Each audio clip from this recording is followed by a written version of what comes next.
Inabot na siya ng hating gabi sa kahihintay sa asawa, ngunit ni anino nito ay hindi dumating.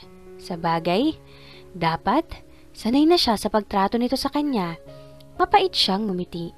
Akala niya, tama ang desisyon niyang makasal sa taong matagal na niyang pinapangarap, ngunit hindi niya inaasahan na magiging ganito ang sitwasyong kinasadlakan niya. Everyday, they had to act like a normal couple kahit pataliwas iyon sa katotohanan. Masakit. Nakakapagod. Konti na lang, pakiramdam niya susuko na siya. Wala ring nakakaalam maski sa mga kaibigan niya, kaya wala man lang siyang mapagsabihan. Mapait siyang ngumiti. Gustuhin man niyang umiyak ngayon at ibuhos lahat ng nararamdaman, wala na rin itong saysay pa. Kaya matapos ang isang oras na paghihintay, nagpasya na siyang umakyat sa kanyang kwarto. Sa bagay, kahit naman dumating ito ay parang hindi naman siya nakikita nito. Magkaiba nga sila ng tulugan eh. Mag-asawa lang talaga sila sa papel. Pakitang tao lang kung ano man ang meron sa kanila. Hindi na rin niya namalayan na nakatulog na rin pala siya. Pasado 6:00 na nang magising siya kinabukasan, kaya dali-dali siyang bumangon at dumiretso ng banyo upang maligo at ayusin ang sarili. They may not be the typical married couple, but she says to it na nagagampanan pa rin niya ang tungkulin niya bilang isang tunay na asawa. Kahit pa kadalasan ay baliwala ang mga ginagawa niya para dito, sinisiguro niyang naipagluluto niya ito ng almusal at naihahanda niya rin ang sosuotin nito.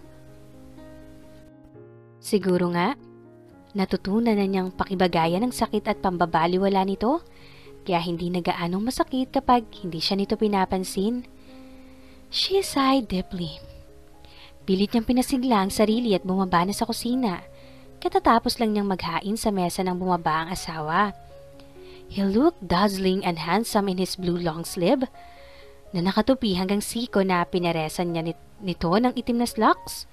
Sa bagay, kailan ba ito naging pangit sa kanyang paningin? Palagi naman itong gwapo kahit pabagong gising ito at hindi pa naliligo. Ipinagtimpla niya ito ng kape bago siya umupo. Nakakabingi ang katahimikan. Walang ibang maririnig kundi ang tunog ng kanilang kubyertos at plato. Wala ni isa sa kanila ang nagsasalita. Manaka-naka niya itong sinusulyapan subalit nananatiling walang ekspresyon ang mukha nito. Narinig niyang tumunog ang cellphone nito at nakita niya kung paanong nagsalubong ang kilay nito. Hindi na nito tinapos ang pagkain at nagmamadaling umalis na. Habol niya ang tanaw sa likod nito. Buong akala niya, sanay na siya sa pagtrato nito sa kanya na para bang hindi siya nag-e-exist. But deep down inside her, it hurts. Ilang taon na nga ba silang kasal? Yes, halos 2 taon na silang kasal. At oo, ganito na ang setup nila, umpisa pa lang ng pagsasama nila. Hindi nga niya alam kung bakit humantong sa ganito ang lahat. Hindi ito ang pinangarap niyang buhay may asawa. Malayong malayo sa sitwasyon na pinapangarap niya, isa lang ang naging konsolasyon niya sa mga nangyari. He had gotten the chance to marry the man of her dreams. The man she had learned to love more than herself. Iniligpit na rin niya ang pinagkainan nila. Nawala na rin siya ng ganang tapusin pa ang kanyang pagkain. Inilibot niya ang paningin sa kabuuan ng bahay nila. It was supposed to be their home, but it looked like a cage for her right now. Isang kulungan ng mga lungkot at pasakit na kanyang nararanasan. Isang lugar kung saan kailangang manatili ang mga pangit na pangyayari. Mapait siyang ngumiti. Mabigat ang katawan niyang umakyat sa kwarto niya. Kailangan na niyang maganda at anumang oras ay dadaanan na siya ng kanyang driver papunta sa kanyang interview. Nagpasya siyang isuot ang isa sa mga damit na galing sa kanyang sponsor. Isa iyong halter dress na above the knee, light pink in color.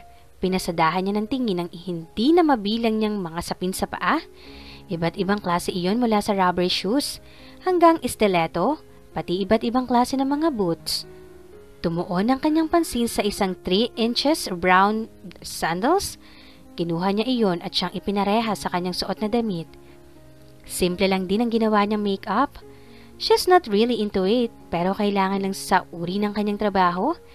Bahagya niyang kinulot ang dulo ng buhok niya bago nag-spray ng pabango. Ilang sandali pa ay bumaba na siya.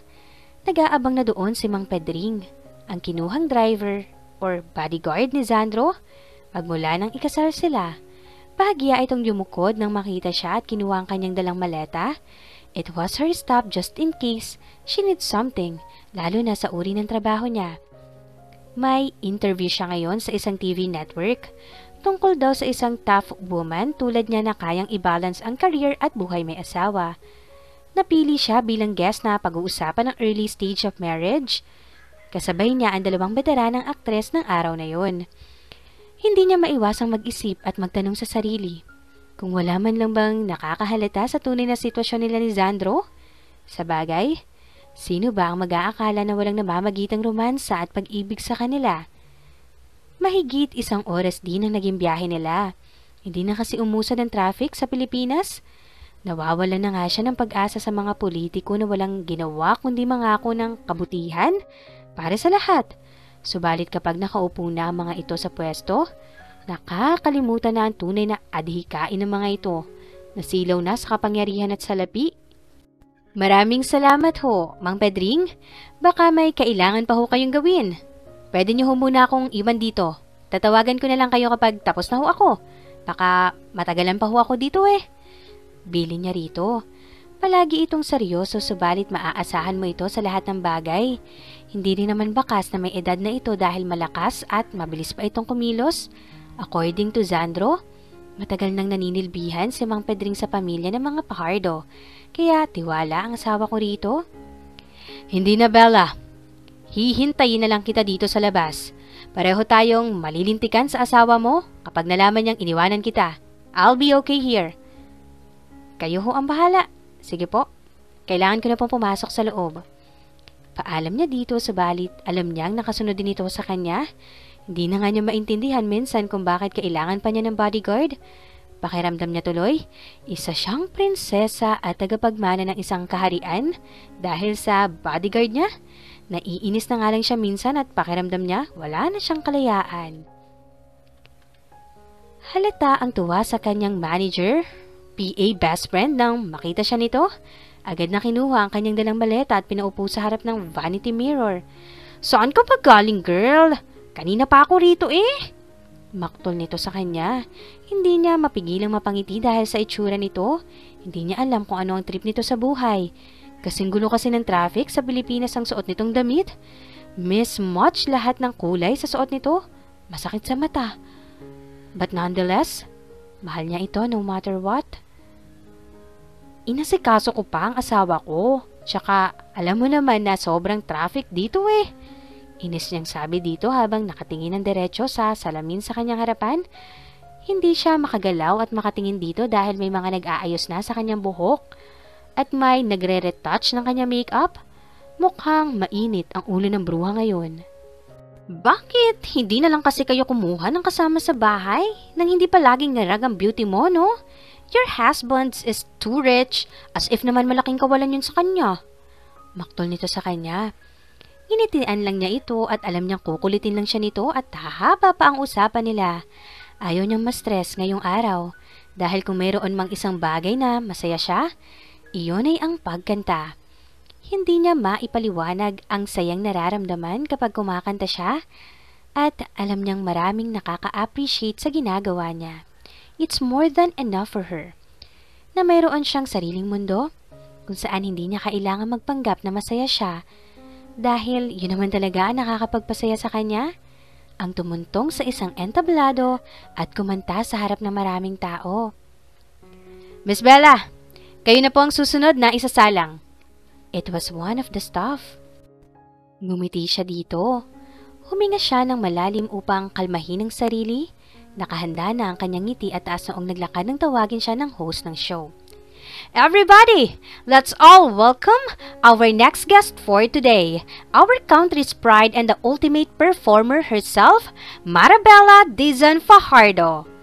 Isang masigabong palakpakan at hiyawan ang sumalubong sa kanya nang tawagin siya ng host ng show. Agad siyang sinalubong nito at niyakap. We're very glad that you're here with us today, Bella. So, how's life being a married woman? Tanong ng host sa kanya. Grabe naman agad ang tanong. Kauupo ko lang eh. Sigaw ng isang bahagi ng kanyang isip. she remains calm.